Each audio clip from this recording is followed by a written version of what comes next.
ജാസി എന്താണ് എന്ന് അറിയാത്ത കുറേ ആൾക്കാരുണ്ടാവും, അല്ലെങ്കിൽ എന്നെ പറ്റി ഒന്നും അറിയാത്ത ആൾക്കാരാണ് എന്നെ പറ്റി ഇപ്പോൾ ചർച്ച ചെയ്യുന്നത്, അല്ലെങ്കിൽ എന്നെ പറ്റി പറയുന്നതും.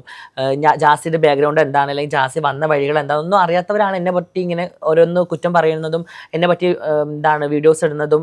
ഇപ്പോഴും പറയുന്നത് ഞാൻ പെണ്ണല്ല, ഞാൻ ആണ് തന്നെയാണെന്നൊക്കെ പോയിന്റ് ചെയ്ത് സംസാരിക്കുന്നത്. ഇപ്പോൾ എന്താണ് എനിക്കറിയില്ല അത് എന്താണ്. അപ്പോൾ അറിയാത്തവർക്ക് വേണ്ടി ഞാനാണ്, അല്ലെങ്കിൽ ഞാൻ എന്താണ്, അല്ലെങ്കിൽ ഞാൻ എങ്ങനെയാണെന്ന് അറിഞ്ഞവരെ ഒരിക്കലും എന്നെ മാറ്റി നിർത്തില്ല അല്ലെങ്കിൽ കളിയാക്കില്ല എന്നൊരു ഉള്ളിൽ എനിക്കൊരു വിശ്വാസമുണ്ട്. അതിനുവേണ്ടി നീ എല്ലാവർക്കും നീ എന്താണ് എന്റെ വീഡിയോസ് അതുകൊണ്ടാണ് നീ അങ്ങനെ വീഡിയോ ചെയ്യുന്നത്. അതെ അതെ. ഓക്കെ, നീ ഫുൾ ട്രാൻസ്ഫോം ആയല്ലേ?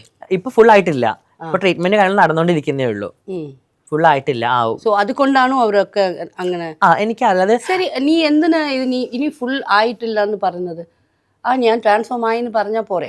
എനിക്ക് എന്തോ പേഴ്സണലി അങ്ങനെ പറയാൻ താല്പര്യം. നമ്മൾ എല്ലാം ആയതിന് ശേഷം പറഞ്ഞാൽ മതി. ഞാനിപ്പോൾ ട്രീറ്റ്മെന്റിലാണെന്ന് പറയുന്നത് ഒരു തെറ്റില്ലല്ലോ.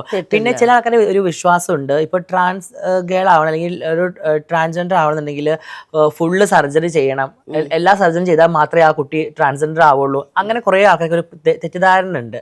ഇത് നമ്മൾ സ്വന്തം തിരിച്ചറിഞ്ഞ് നമ്മൾ ഈ ഒരു കമ്മ്യൂണിറ്റിയിലേക്ക് വന്നു കഴിഞ്ഞാൽ, അല്ലെങ്കിൽ ഞാനൊരു ട്രാൻസ് പേഴ്സൺ ആണെന്ന് ഒരാൾ പറഞ്ഞു കഴിഞ്ഞാൽ അത് അയാളുടെ ഐഡന്റിറ്റിയാണ്, അയാളെ നമ്മൾ അങ്ങനെ അതായിട്ട് അംഗീകരിക്കണം.